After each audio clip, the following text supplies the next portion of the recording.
Shalom, shalom, bien-aimés dans le Seigneur. Nous vous souhaitons la bienvenue dans la présence de Dieu, où que vous soyez. Aujourd'hui, c'est le dimanche 21 juin. Nous sommes lentement mais sûrement en train d'étendre vers la fin de ce premier semestre de cette année 2020. Comme nous l'avions dit, qui aura été une année vraiment particulière à cause de tout ce que nous avons connu, de tout ce que nous sommes en train de connaître, même de traverser jusque-là.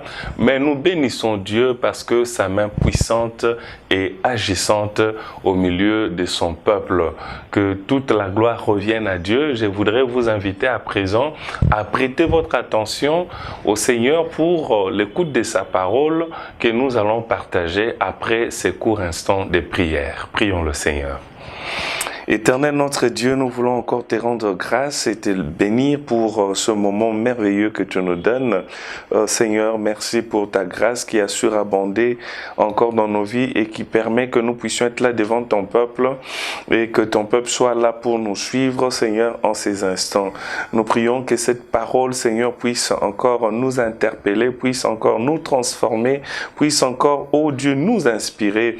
Merci, Seigneur, parce que tu sanctifies et oins le canal par lequel tu veux passer et que ton nom seul soit glorifié au nom de Jésus. Amen. Gloire à Dieu. Nous allons faire la lecture de la parole de Dieu pour ce dimanche matin dans l'Évangile selon Matthieu, chapitre 20, à partir du premier verset. Nous lirons jusqu'au verset 16. En fait, vous lirez jusqu'au verset 16, mais pour raison de temps, nous voulons nous arrêter au verset 7 ensemble avec vous. Matthieu, chapitre 20, à partir du 1er jusqu'au 7e verset, nous lisons pour la gloire du Seigneur. Car le royaume des cieux est semblable à un maître de maison qui sortit dès le matin afin de louer des ouvriers pour sa vigne. Il convint avec eux d'un denier par jour et il les envoya à sa vigne. Il sortit vers la 3e heure et il en vit d'autres qui étaient sur la place sans rien faire. Il leur dit, « Allez aussi à ma vigne et je vous donnerai ce qui est raisonnable. » Étant sorti vers la 11e heure, il en trouva d'autres qui étaient sur la place et il leur dit, « Pourquoi vous tenez-vous ici toute la journée sans rien faire ?» Il faut souligner cela. Ils lui répondirent, « C'est que personne ne nous a loués. » « Allez aussi à ma vigne, leur dit-il. » Amen. Alors, l'interpellation que nous trouvons dans le verset 6 de ce passage va constituer notre thème de ce jour que j'ai reformulé autrement. Pourquoi restez-vous sans rien faire? Pourquoi restez-vous sans rien faire? Bien-aimé, c'est tout simplement l'interpellation du maître de maison qui est en quête des ouvriers pour sa vigne.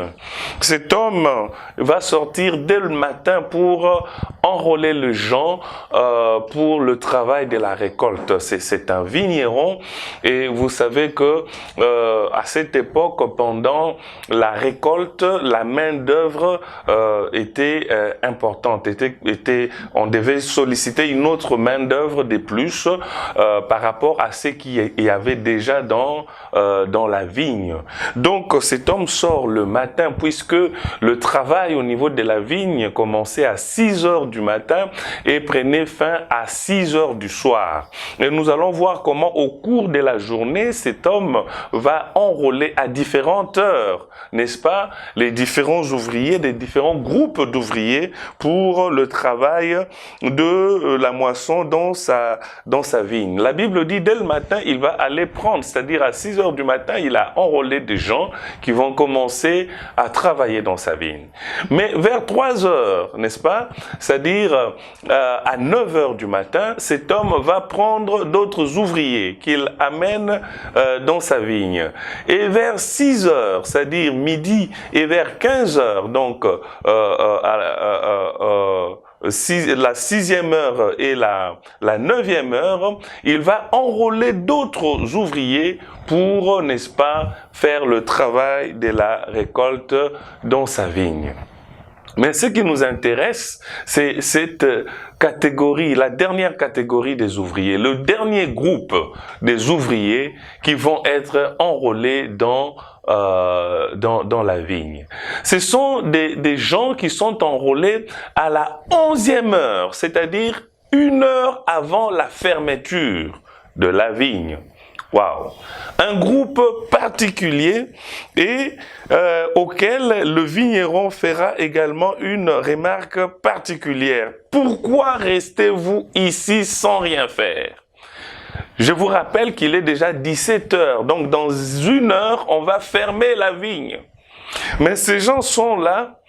Je ne sais pas s'ils étaient tranquilles parce que ils n'avaient pas eu à être embauchés la journée, ils n'avaient pas leur salaire. Un denier, ça représentait le salaire journalier d'un ouvrier et c'était un salaire raisonnable. Vous aviez de quoi faire vivre votre famille. Mais ces gens n'avaient rien dans leur poche et ils étaient là à 1 heure de la fermeture de la vigne. Il faudrait souligner cela. Mais pourquoi êtes-vous tranquille? Pourquoi vous ne faites rien alors que d'ici 1 heure, tout sera fermé? Bien-aimés dans le Seigneur, je suis curieux de chercher à comprendre pourquoi ces gens ne faisaient-ils rien alors qu'ils n'avaient pas forcément de sous pour nourrir leur famille pour ce soir-là. Alors, l'interpellation du vigneron à leur égard va nous amener à analyser 3 choses, à étudier 3 choses au travers de cette phrase. Pourquoi vous tenez-vous ici toute la journée sans rien faire? Aujourd'hui, nous voudrions voir la passivité, la paresse et la mauvaise gestion du temps, n'est-ce pas, dans le chef de ces gens, de ce groupe, et nous tirerons des leçons également dans l'application pour nous aujourd'hui. Pourquoi restez-vous ici toute la journée sans rien faire? Soulignez cette partie, sans rien faire. Sans rien faire, bien-aimé dans le Seigneur, nous enseigne 2 choses. Premièrement, la passivité. C'est quoi la passivité? La passivité, bien-aimé dans le Seigneur, c'est tout simplement l'état de celui qui est passif, qui est amorphe, qui est sans initiative. Et Dieu a en horreur la passivité. Dieu déteste la passivité. Jésus-Christ lui-même, bien-aimé, étant sur terre, il pouvait dire que mon Père travaille, moi aussi je travaille. Jésus-Christ ne se donnait pas du repos tant que le travail qu'il devait accomplir, n'est-ce pas, n'était pas achevé. On le voit là comment, avec parfois le sommeil et la fatigue, comment il était assoupi dans cette barque-là. Oui, parce que Jésus-Christ étant 100% Dieu et 100% homme, il pouvait aussi connaître, n'est-ce pas, certaines faiblesses liées à la nature humaine, à l'exception, bien entendu, du péché. Et nous le voyons accuser ses fatigues parce que c'était un homme qui travaillait beaucoup. Et même là au ciel, il continue à travailler puisqu'il est notre avocat auprès du Père. Ça veut dire qu'il continue son travail. Alors, bien-aimés dans le Seigneur, si nous nous réclamons être enfants de Dieu, sachant très bien que la vie chrétienne, le but de la vie chrétienne est de ressembler à Christ, sachant que nous devons également le ressembler dans son côté travailleur. Oui, parce que notre Maître est un travailleur et même ici-bas, il a été un grand travailleur. Nous n'allons pas seulement ressembler à Dieu en priant, à Jésus en priant, en parlant, je ne sais pas, avec un langage assez doux. Non, ce n'est pas ça. Nous devons le ressembler ou lui ressembler également dans le domaine, n'est-ce pas, du travail. Et pourquoi restes-tu jusque-là sans rien faire? Bien-aimé, si cette question t'est adressée en ces instants par le Seigneur Jésus, qu'est-ce que tu vas lui répondre? Tu diras ou tu dirais peut-être, oh Seigneur, voilà, je suis là parce que personne ne m'a enrôlé, personne ne m'a engagé, on ne m'a pas donné du travail. Oui, on ne t'a pas donné du travail, mais quelles sont tes initiatives à toi? Qu'est-ce que tu as déjà initié? Qu'est-ce que tu as pu faire pour créer quand même une activité? C'est là où le Seigneur est en train de t'attendre, bien-aimé dans le Seigneur. Tu dois avoir des initiatives et ne pas répondre aussi facilement « je ne fais rien parce qu'on ne m'a pas donné du boulot ». Non, bien-aimé, ceux-là qui distribuent les boulots, ils les distribuent parce qu'ils les avaient créés. Toi aussi, tu peux faire quelque chose. Tu peux avoir des initiatives.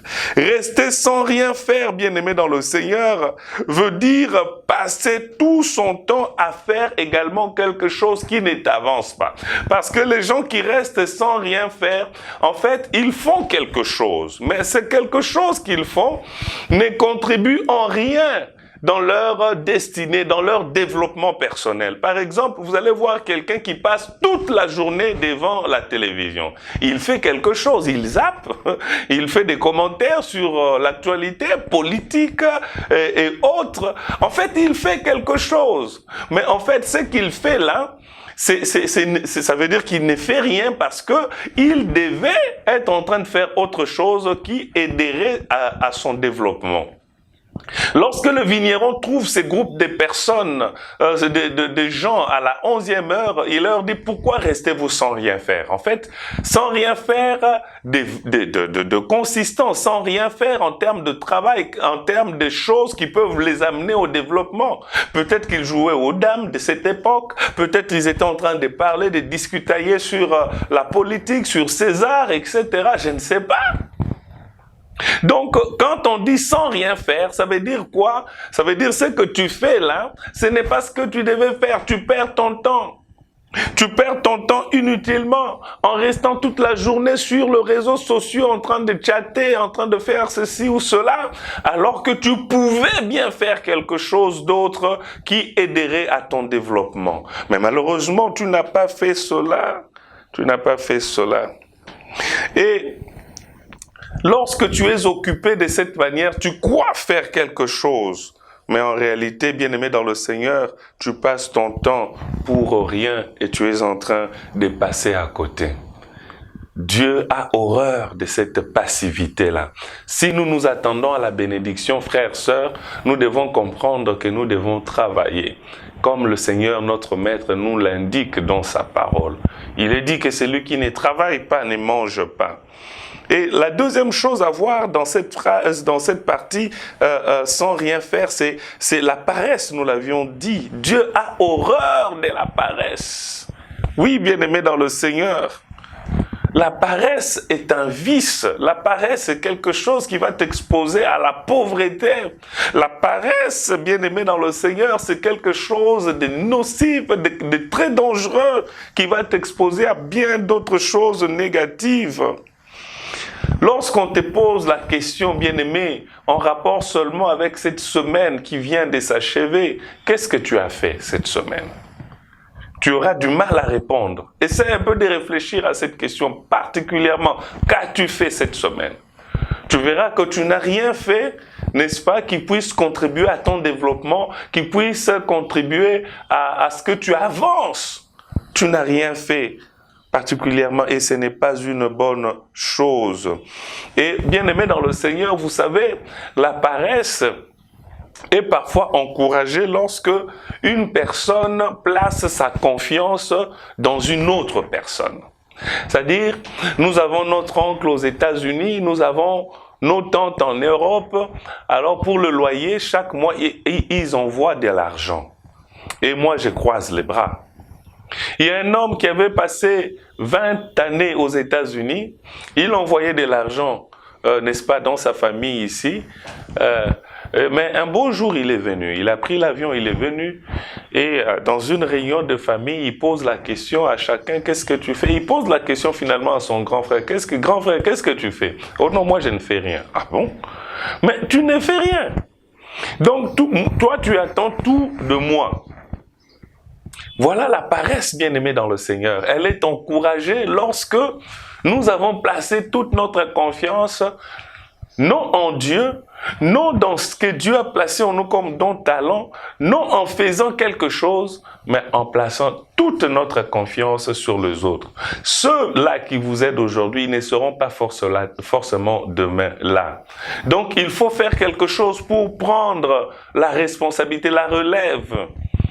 Il ne faudrait pas dire aujourd'hui, voilà, on m'a nourri, mais demain, bien-aimé, tu es appelé à nourrir aussi d'autres personnes.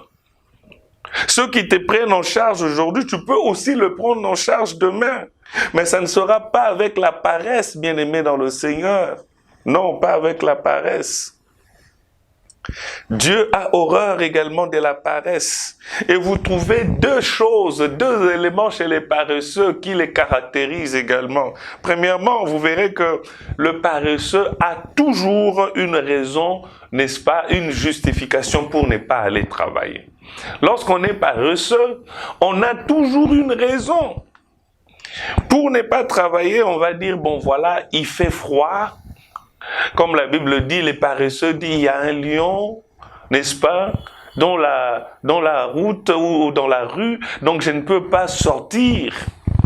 Je ne peux pas sortir parce qu'il va me dévorer. Mais les autres sortent, ils ramènent à manger. Mais les paresseux, il ne veut pas.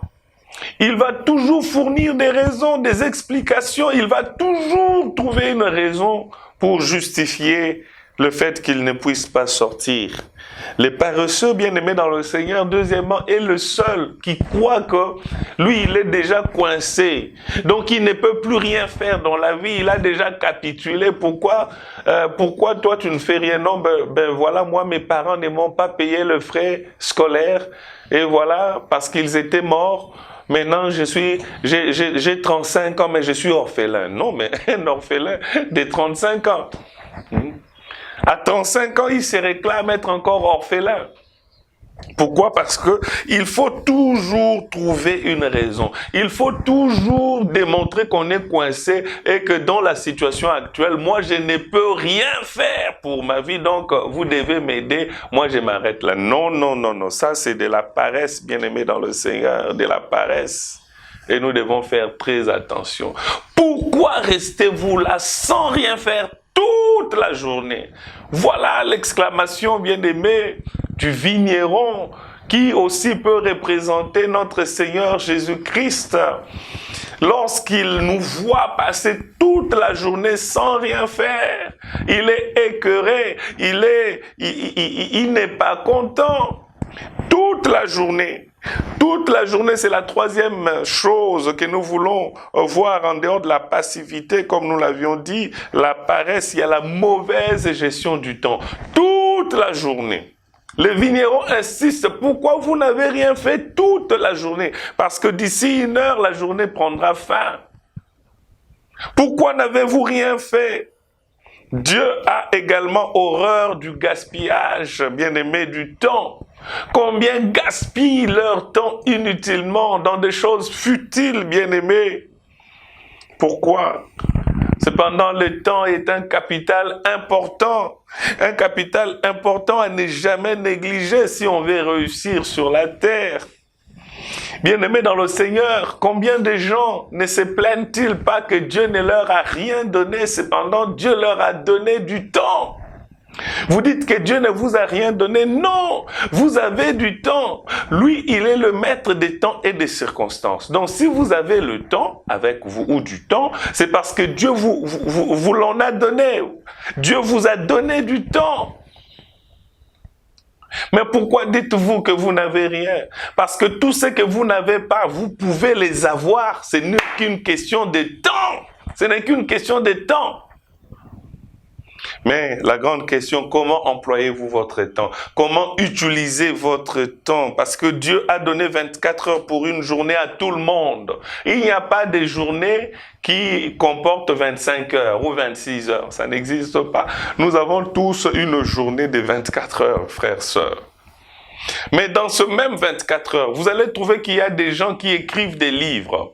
Il y a d'autres personnes, n'est-ce pas, qui travaillent et étudient comment nous pouvons atteindre la Lune et d'autres planètes. Il y a d'autres qui prennent de fruits, ils les transforment en jus, etc., en confiture. Mais d'autres, dans le même 24 heures, ils attendent les résultats des autres pour la consommation. Mais quand est-ce qu'on va consommer tes produits à toi, tes résultats à toi? Donc comme s'il est venu accompagner les autres.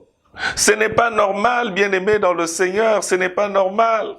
Dieu a donné le même timing à tout le monde, donc tu n'as pas droit d'échouer, tu n'as pas droit à l'échec. Pourquoi? Parce que tu as le même temps que le milliardaire, tu as le même temps que lui. Et vous verrez que ces gens qui ont beaucoup de moyens, parfois ils dorment 4 heures, 3 heures, parce qu'ils doivent travailler pour faire fonctionner leur business.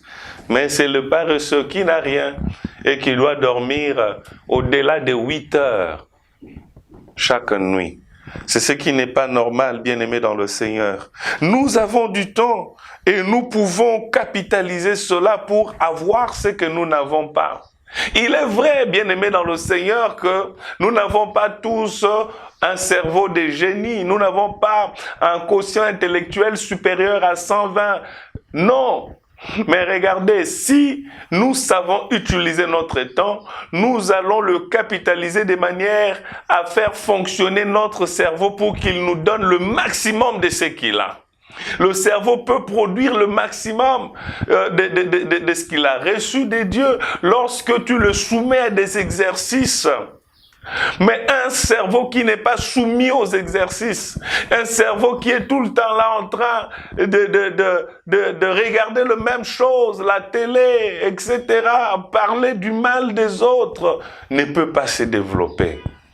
Il faut se soumettre aux exercices, à une activité intellectuelle pour permettre à ce que ce qui est dans le cerveau puisse sortir.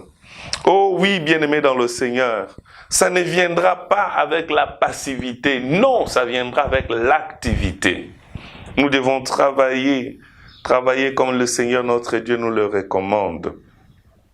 Pourquoi restez-vous sans rien faire? Vous allez voir qu'il y a également deux choses que vous trouverez chez les gaspilleurs de temps. Il y en a plus, hein, mais moi j'ai énuméré deux choses. Vous allez trouver chez les gaspilleurs de temps, premièrement, c'est que ces gens, ils ne font rien de grave, mais ils n'ont pas toujours le temps pour faire l'essentiel. Donc, c'est lui qui gaspille son temps et comment? Lorsque vous lui dites, pourquoi n'avez-vous pas fini telle tâche? Oh non, je n'avais pas le temps. Pourquoi n'êtes-vous pas rendu à tel ou tel autre? Oh non, je n'avais pas le temps. Mais tu n'avais pas le temps, tu faisais quoi? Il ne faisait rien de grave. Mais ils n'avaient pas le temps. Donc, ils ont un problème en rapport avec la gestion des priorités d'abord. Ils ne savent pas choisir qu'est-ce qui est prioritaire, qu'est-ce qui est accessoire. Ils peuvent s'atteler sur ce qui est accessoire durant toute la journée. Et à la fin, pourquoi vous n'avez pas fait ça? Oh non, je n'avais pas le temps. Tu n'avais pas le temps. Tu n'avais pas le temps. Oh, bien-aimés dans le Seigneur, nous devons faire très attention, très attention. Cette phrase-là, tout le temps, je n'ai pas le temps, je n'ai pas le temps, ça montre que nous sommes des gens qui ne sont pas organisés. Parce que lorsque vous êtes organisé, vous ne pouvez pas avoir cette phrase tout le temps. Parce que vous aurez un agenda avec vous. Vous allez cibler les choses prioritaires. Vous allez avoir un programme de la journée. Vous allez avoir un programme de la semaine. Et vous pouvez vous comporter en fonction de ce que vous avez eu à planifier. Vous allez poser des actes ou des actions en fonction de votre planification. Mais la phrase « je n'ai pas le temps »,« je n'ai pas le temps » démontre parfois, bien aimé dans le Seigneur, un refus tout simplement catégorique de ne pas faire ce que nous sommes censés faire, mais également ça démontre également une grande négligence et une mauvaise gestion dans les priorités de la vie. Nous devons faire très attention. La deuxième des choses que vous trouvez chez les gens qui ne savent pas gérer le temps, c'est qu'ils remettent toujours au lendemain ce qu'ils pouvaient bien faire aujourd'hui. Toujours ils remettent au lendemain. Non, ça, on va faire ça demain. Ne vous en faites pas, on fera demain. Mais demain ne vous appartient pas. Ce que vous pouvez faire aujourd'hui, faites-le aujourd'hui. Le lendemain ne nous appartient pas, bien-aimés dans le Seigneur.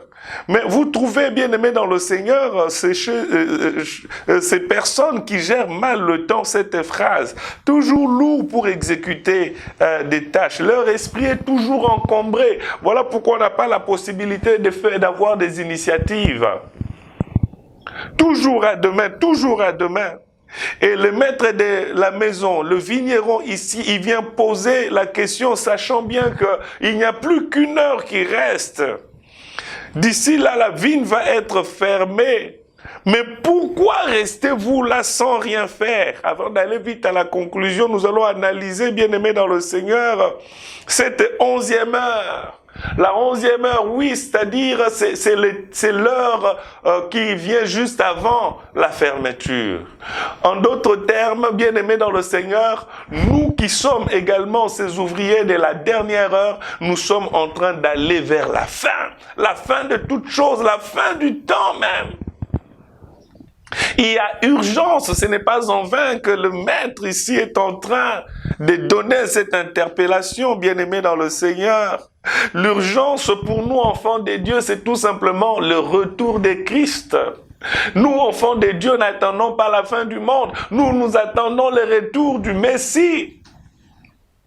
Et il est en train de poser, n'est-ce pas, cette question, et au travers de cette 1 heure, je suis en train de voir deux angles. Le premier angle, c'est ce qu'on a dit relatif au retour du Messie. Et la Bible dit qu'il viendra comme un voleur dans la nuit, c'est-à-dire à l'improviste. Mais lorsqu'on dit la nuit, ça veut dire que le temps où personne ne pourra plus travailler. Or, nous sommes déjà les ouvriers de la dernière heure. Donc, ça veut dire que la fin n'est plus très loin. La fin pointe déjà à l'horizon, bien-aimés dans le Seigneur. Nous devons faire très attention. Oui, nous devons nous préparer pour la rencontre du Seigneur. Nous devons donner nos vies au Seigneur Jésus. Nous devons faire sa volonté, bien-aimés. Nous devons marcher dans la crainte de son nom parce que l'époux revient bientôt. Oui, bien-aimés dans le Seigneur. Et le deuxième angle dans cette dernière heure à analyser, c'est tout simplement, c'est que ces ouvriers n'ont pu travailler qu'1 heure seulement. Ils n'ont pu travailler qu'1 heure parce qu'à 17 heures, ils sont embauchés et à 18 heures, c'est la fermeture. Et je suis en train d'apercevoir dans cette 1 heure, bien-aimés, la brièveté de la vie. Oui, la vie est brève, bien-aimés dans le Seigneur, pour qu'on puisse gaspiller inutilement le temps. Peut-être que vous aurez à vivre 80 ans, 120 ans, 150 ans, mais vous devez savoir que vos 150 années ne représentent qu'1 heure par rapport à l'éternité. Voilà pourquoi nous devons prendre la vie au sérieux, bien-aimés dans le Seigneur, et arrêter de gaspiller inutilement notre temps. Nous devons apprendre à capitaliser ces 1 heure qui nous est donnée afin de vivre conséquemment. Nous devons agir avec sagesse, éviter de perdre du temps inutilement. Il faut travailler de manière à laisser des traces positives après votre départ. Oui, bien-aimés dans le Seigneur, nous devons saisir cette opportunité en mettant de côté la paresse, la passivité, pour que nous puissions, après notre temps, nous faire parler encore de nous au travers des œuvres que nous aurons à laisser. Comme je l'entends souvent dire que l'artiste ne meurt jamais, oui, c'est parce que ses œuvres, même après lui, parlent encore. Oui, bien-aimés dans le Seigneur.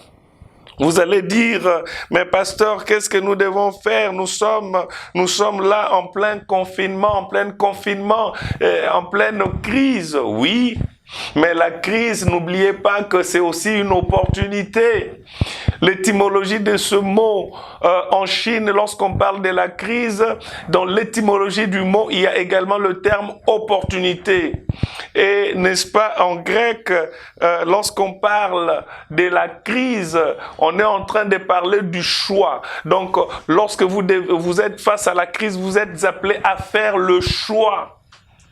C'est pourquoi nous n'avons pas raison de capituler, nous n'avons pas besoin d'être passifs par rapport à cette crise, mais nous avons besoin de réfléchir sur les bonnes habitudes, sur les choses que nous sommes appelés à créer, à inventer, afin de faire face, n'est-ce pas, à cette crise, pour que nous puissions l'endiguer.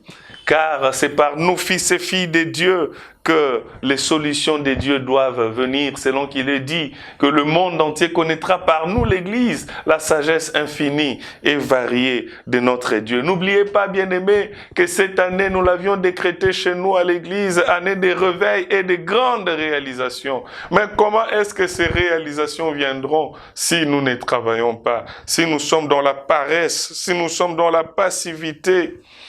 Nous devons avoir des initiatives. Confinement, oui, mais nous devons nous laisser être inspirés par le Seigneur. Les initiatives sont tout simplement, bien aimés, ou l'initiative, c'est l'action de proposer ou d'entreprendre quelque chose. Pour proposer ou entreprendre quelque chose, il faudrait commencer par s'en être inspiré, avoir l'idée de la chose. Et les idées ne viennent pas, les idées ne se développent pas dans la vie d'une personne dont l'esprit est encombré. Non, votre esprit est encombré de tellement de choses inutiles, des choses que vous voyez à la longueur de la journée qui n'ajoutent rien dans votre développement personnel. Alors laissez votre esprit ouvert, laissez votre esprit entrer en contact avec la parole de Dieu, avec l'esprit de Dieu, réfléchissez profondément. Chacun de nous peut trouver quelque chose en lui lorsqu'il réfléchit, parce que le Seigneur est présent en nous, dans nos vies. Voilà, bien-aimés dans le Seigneur, par la grâce de Dieu, nous allons continuer prochainement avec ce même sujet. Que le Seigneur vous bénisse et nous allons baisser nos têtes dans la prière. Merci. Seigneur notre Dieu, nous voulons te rendre grâce et te dire merci parce que tu es notre Dieu et c'est toi qui nous donnes, Seigneur, cette opportunité de t'écouter pour que nous puissions ajuster ou réajuster encore nos comportements. Ta parole est la vérité, laisse qu'elle puisse nous transformer et nous donner véritablement d'avoir la vie, Seigneur, la vie que tu voudrais que nous puissions avoir. Merci pour les actions qui vont être menées, les actes qui vont être posés après l'écoute de ce message. Que toute la gloire te revienne, Seigneur. Bénis cette semaine qui s'ouvre devant nous, au-devant de nous, et que ta grâce nous accompagne en toutes choses au nom de Jésus. Amen. Gloire à Dieu. Bien-aimés dans le Seigneur, nous voulons saisir encore cette opportunité pour vous rappeler, n'est-ce pas, notre événement annuel pour ce premier semestre qui n'est rien d'autre que l'action de grâce, des grands moments où nous louons, nous adorons le Seigneur, nous lui présentons le fruit de nos lèvres, le sacrifice de nos lèvres, la louange, l'adoration, mais bien au-delà de cela, nous apportons également notre argent, nos biens matériels, etc., en guise des remerciements, des reconnaissances, des gratitudes au Seigneur notre Dieu au regard de tout ce qu'il a eu à faire dans ce premier semestre. Voilà, bien-aimés dans le Seigneur, nous avons déjà donné le coordonnées que vous verrez affiché sur vos écrans. Vous pouvez regarder et savoir qu'est-ce qu'il faut faire. Alors, à titre de rappel, nous allons commencer à apporter nos dons et autres à partir du premier dimanche du mois de juillet. Donc, le 5 juillet, nous commencerons, mais l'opération s'étend jusqu'à la fin du mois de juillet pour donner la possibilité à tout le monde d'y participer. Que le Seigneur vous bénisse et qu'il vous communique sa paix et nous vous souhaitons un très bon début de semaine avec le Christ Jésus. Que Dieu vous bénisse. Amen.